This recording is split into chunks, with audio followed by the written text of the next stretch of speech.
जय आरसीएम दोस्तों, नमस्कार। एक बार फिर आपका स्वागत है अपने चैनल महावीर सारंग पे।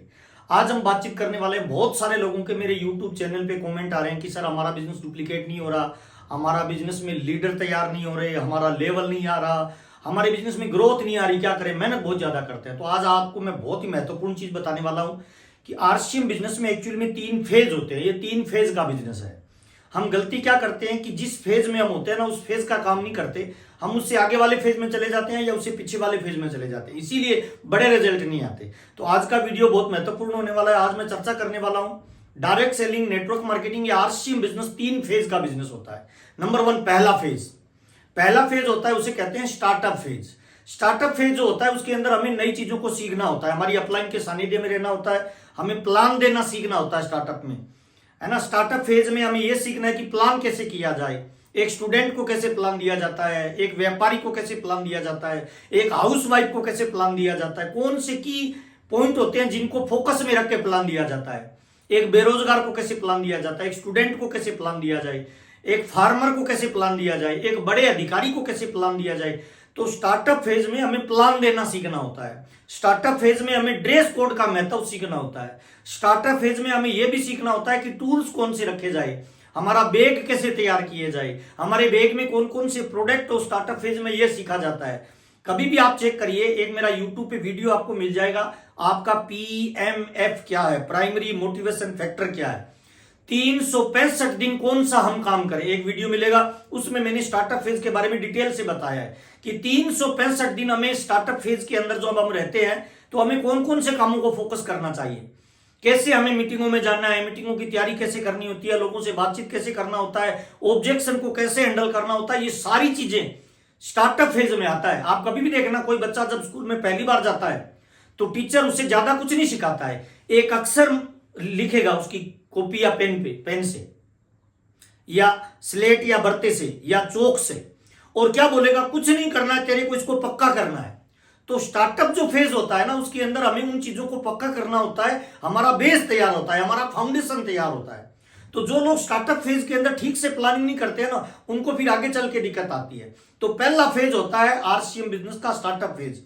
उसके अंदर हमें प्लान देना सीखना है, उसके अंदर हमें ड्रेस कोड का महत्व सीखना है, कौन सी ड्रेस कोड कैसे पहननी होती है, उसके अंदर हमें टूल्स का महत्व सीखना होता है, उसके हमें प्रोडक्ट की जानकारी लेनी होती है, उसके अंदर कंपनी की पॉलिसी के बारे में जानकारी लेनी होती है, कस्टमर केयर के नंबर क्या होते हैं, अपलाइन सीरीज में कौन कौन होते हैं, मीटिंग की तैयारी कैसे की जाती है, कितनी प्रकार की मीटिंग होती है, होम मीटिंग का क्या महत्व होता है, 1-on-1 प्लान का क्या महत्व होता है, इन सारी चीजों को बारीकी से सीखना होता है। उसे कहते हैं स्टार्टअप फेज। और स्टार्टअप फेज को कोई ठीक से सीख लेता है ना, वो फिर आरसीएम बिजनेस में तेजी से ग्रो करता ही करता है, दुनिया की कोई ताकत उसे रोक नहीं पाएगी सर। इसीलिए पहला फेज होता है स्टार्टअप फेज। उसके अंदर कोई लोग 365 दिन में सीखते हैं, कुछ लोग 6 महीने में भी सीख जाते हैं, कुछ लोग 3 महीने में भी सीख जाते हैं। ये आपकी लर्निंग पे, आपके कमिटमेंट पे और आपके गोल और टारगेट पे निर्धारित होता है कि आप कितना बड़ा काम कितने कम समय में या कितने लॉन्ग समय में करने वाले हो। तो पहला फेज होता है स्टार्टअप फेज। जिन लोगों के बिजनेस में लीडर तैयार नहीं हो रहे, उनको इस फेज पे ध्यान देना चाहिए। दूसरा फेज आता है बहुत महत्वपूर्ण, उस फेज को कहते हैं speed up phase. Speed up phase में क्या होता है, जो हमने सीखा है वो हमें तुरंत इंप्लीमेंट करना होता है, हमें बैक टू बैक प्लान देना होता है। दिन में कई लोगों को नॉन स्टॉप प्लान देना होता है, स्पीड के साथ प्लान देना होता है, स्पीड के साथ लोगों से बातचीत करनी होती है, अलग अलग तरह के लोगों के साथ प्लान करना होता है, अलग अलग तरह के लोगों के साथ तुरंत काउंसलिंग, फोन कॉल सीखना है। स्पीड अप फेज में जो हमने सीखा है ना, उसको प्रैक्टिकल नॉलेज में लाना है, उसको प्रैक्टिस में लाना है, उसका प्रैक्टिकल डेमो करना है खुद के साथ। अच्छा, स्पीड अप फेज में जो लोग प्लान की रफ्तार देना सीख जाते हैं, अच्छा प्लान को इतना तेजी से दीजिए, इतना कंसिस्टेंसी के साथ दीजिए, इतना लगातार दीजिए कि एक ऐसा लेवल आ जाए कि उसके बाद आपके प्लान का टाइम फिक्स हो जाए, आपके प्लान के एग्जाम्पल फिक्स हो जाए, आपके प्लान के अंदर जो आप पेन से ड्रॉ करते हो ना, वो पिक्चर एकदम एक ही जैसी हो जाए, डॉट टू डॉट 10 प्लान आपके एक जैसे हो जाने चाहिए, एक जैसा। स्पीड अप फेज के अंदर स्पीड से लोगों से कांटेक्ट करना है, स्पीड अप फेज के अंदर स्पीड से लोगों को प्लान देना है, स्पीड अप फेज के अंदर मल्टीपल लोगों के साथ आपको बातचीत करनी है। एक ही समय आप प्लान दे रहे हैं, एक ही समय आप सीख भी रहे हैं, आप आगे नॉलेज को भी कर रहे हैं। तो स्पीड अप फेज में अपनी स्पीड को बढ़ाना है, जो आप सीखते जा रहे हो ना उसको काम में लेना है, अपने आप पे इंप्लीमेंट करना है। स्पीड अप फेज का मतलब होता है अपनी धार को तेज करना। जो आपने अपलाइन से सीखा, सिस्टम से सीखा, 6 बेसिक को सीखा, 7 कार्डिनल को सीखा, 8 कोर स्टेप को सीखा, उसको अप्लाई करना है सर, अपने पे अप्लाई करना है। हम गलती पता है क्या करते हैं, स्पीड अप फेज में आते ही नहीं है, हम अपनी धार को तेज करते ही नहीं है और हम उम्मीद करते हैं बिजनेस बड़ा हो जाए। कैसे बड़ा हो जाएगा सर, आप घर से बाहर निकले ही नहीं, आप आउट ऑफ टाउन गए ही नहीं, आपने अलग अलग तरह के वैरायटी ऑफ लोगों पे प्लान को शेयर ही नहीं किया। जब तक आप ऐसा नहीं करेंगे ना, तब तक आपकी स्पीड तेज नहीं होगी, आपके अंदर धार नहीं लगेगी। स्पीड अप फेज के अंदर बैक टू बैक प्लान देने, बैक टू बैक।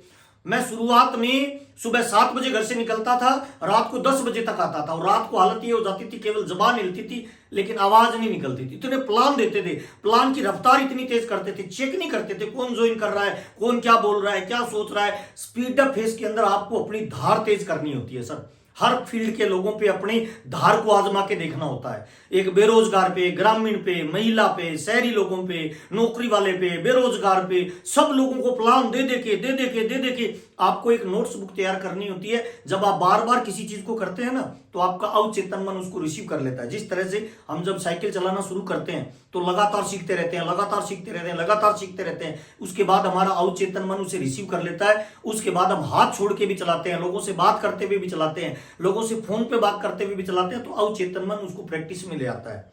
तो स्पीड अप फेस आपकी प्रैक्टिस के लिए होता है, स्पीड अप फेस आपकी धार के लिए होता है, स्पीड अप फेस आपकी क्वालिटी, आपकी स्किल, आपकी नॉलेज के लिए होता है। वहां डर सारे खत्म हो जाते हैं। तो दूसरा फेज होता है स्पीड अप फेज। जो लोग स्पीड अप फेज के अंदर पूरी रिसर्च करके काम करते हैं, पूरी रफ्तार के साथ काम करते हैं, बैक टू बैक काम करते हैं ना, उनको लोग रोल मॉडल मान लेते हैं। उनका डर खत्म हो जाता है, उनकी झिझक खत्म हो जाती है, उनकी शंका खत्म हो जाती है, उनके फेलियर का डर खत्म हो जाता है स्पीड अप फेज के अंदर। और फिर आता है तीसरा महत्वपूर्ण फेज आता है, उसको कहते हैं मल्टीप्लेक्स फेज। जी हां दोस्त, ये सबसे महत्वपूर्ण पार्ट होता है। मल्टीप्लेक्स फेज के अंदर क्या होता है, आपका बिजनेस डुप्लीकेट होता है, आप जैसे लोग तैयार होते हैं।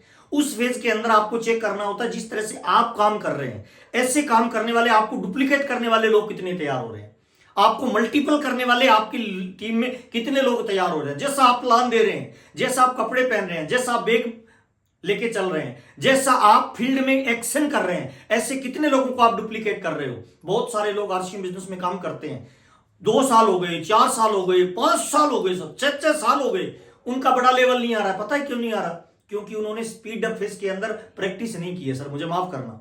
उनका बिजनेस तेजी से बढ़ गया, रॉयल्टी टेक्निकल भी बन गए, कुछ लोग पर्ल, स्टार पर्ल तक भी बन गए, एमराल्ड तक भी बन गए, लेकिन जिन्होंने स्पीड अप फेज को में प्रैक्टिस नहीं किया ना, उनकी टीम में डुप्लीकेशन बहुत मुश्किल हो जाएगा। अच्छा, एक सवाल आपसे मैं करता हूं सर, देखिए आप अपने आप से सवाल पूछिए, आप जैसे लोग अगर काम करें जैसे आप करते हो, तो आपका बिजनेस बढ़ेगा या घटेगा सर? अगर आपका जवाब आता है मैं ठीक कर रहा हूं, ऐसे करेंगे तो मेरा बिजनेस बढ़ेगा, तो आप वैसे लगातार करते जाइए। और आपको लगता है अगर मेरे जैसे लोग नहीं करेंगे तो मेरा बिजनेस डुप्लीकेट नहीं होगा, तो आप अपने आप को वापस स्पीड अप फेज में दोबारा लेके जाइए, धार लगाइए, कंसिस्टेंसी के साथ बैक टू बैक प्लान दीजिए सर, है ना। मल्टीप्लेक्स के अंदर आपको क्या करना है, आपको चेक करना है आपकी टीम में कितने लोग प्लान श्योर हो गए, आपकी टीम में कितने लोग आउट ऑफ स्टेट जाके बिजनेस कर रहे हैं, आपकी टीम में कितने लोग हैं जो पर्सनैलिटी डेवलप कर रहे हैं सर, जो टाई लगा रहे हैं, जो कोट पैंट पहन रहे हैं, जो लोगों के साथ बातचीत कर रहे हैं, जो लोगों की नई ज्वाइनिंग को कन्वर्ट कर रहे हैं बड़ी लीडरशिप में सर, नए स्टेशन खोल रहे हैं, हर महीने आउट ऑफ स्टेट जाके बिजनेस कर रहे हैं। इन चीजों को आपको चेक करना है कि कितने लोग आपको डुप्लीकेट कर रहे हैं। अगर आप डायरेक्ट सेलिंग में बड़ी ग्रोथ पे काम करना चाहते हैं, फाइनेंशियली फ्री होना चाहते हैं, नेशनल लीडर बनना चाहते हैं, लोगों के रोल मॉडल बनना चाहते हैं, तो ये जो तीसरा फेज होता है ना, ये सबसे इंपॉर्टेंट होता है। बहुत सारे टेक्निकल अचीवर स्टेज पे जाके क्या बोलते हैं, मैं कुछ भी नहीं कर रहा फिर भी पैसा आ रहा है। तो सर थोड़ा सोचिए आप सर, अगर आप पर्ल हो, आप स्टार पर्ल हो, आप एमराल्ड हो, और ये मैसेज आप स्टेज से दे रहे हो, तो डुप्लीकेट क्या होगा। हाँ ठीक है, आज तक आपको पता नहीं था तो आप ये मैसेज देते थे, लेकिन उसको तुरंत स्टॉप करिए सर।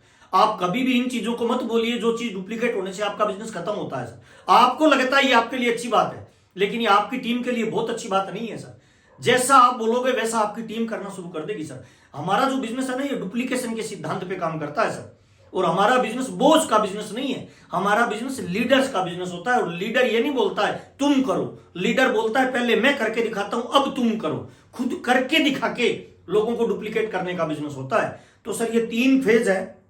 अगर आप वास्तव में चाहते हो कि आपके बिजनेस में ग्रोथ आए, आप बड़े लेवल पे जाए, आप अथाह दौलत कमाए, नेटवर्क मार्केटिंग के सारे बेनिफिट लें, आरसीएम बिजनेस के रोल मॉडल बने, तो सर इन तीनों फेज को चेक करिए। आप या आपकी टीम में से ऐसे कौन लोग हैं जो इस फेज में नहीं घुस रहे हैं। और वो पहले वाले फेज से सीधा तीसरे फेज में जाने का प्रयास कर रहे हैं, उनका बिजनेस तेजी से नहीं बढ़ेगा। इसीलिए चेक करिए, इन 3 फेज पे काम करिए, अपनी टीम के मैक्सिमम लोगों को ये वीडियो भेजिए ताकि वो इसकी सच्चाई को जान पाए। ऐसा नहीं है लोग काम नहीं करना चाहते, लोग काम करना चाहते हैं सर, वो मेहनत भी करना चाहते हैं, लेकिन आउटपुट नहीं मिलता तो वो थोड़ा परेशान हो जाते हैं। वो जब कोई कामयाबी डिले होती है ना, तो उनको धैर्य का परीक्षा होता है, और इस धैर्य की परीक्षा में वही लोग बड़ी कामयाबी पे जाएंगे जो इन 3 फेज का मूल्यांकन सेल्फ पे करते हैं, खुद चेक करते हैं कि क्या मैं इन 3 फेज से निकला हूं, क्या मेरी धार तेज हो गई, क्या मैं इस तरह से प्लान बताता हूं कि मेरी टीम के सामने, मेरे सामने कोई भी बंदा बैठे वो आरसीएम में ज्वाइनिंग हो जाए। अगर ऐसा नहीं हो रहा है तो सर स्पीड अप फेस में दोबारा जाइए, आप अपनी धार को तेज करके वापस लौटिए।